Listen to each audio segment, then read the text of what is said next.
How to place a mobile order on Starbucks app. Hey everyone, welcome back to the channel.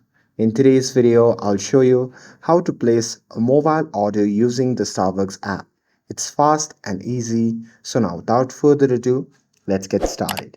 So first thing first, open the Starbucks app on your phone and make sure that you're logged in to your account. And now here, once you're inside the app, just tap on the orders tab at the bottom and this will take you to the mobile ordering section.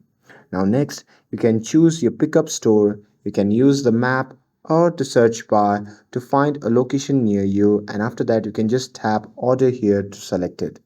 And here you can now explore the menu. You can browse by drinks, foods, featured items, or use the search bar to find something specific.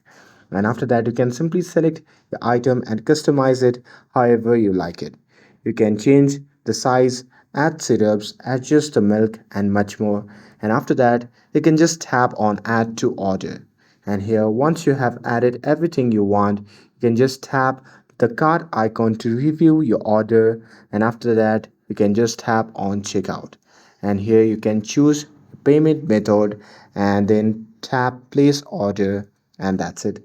That's how it is easy to do a mobile order on the Starbucks app. With this, if you found this video helpful, then don't forget to like, share, and subscribe to get updated for more videos. Thanks for watching, and I'll see you in the next video.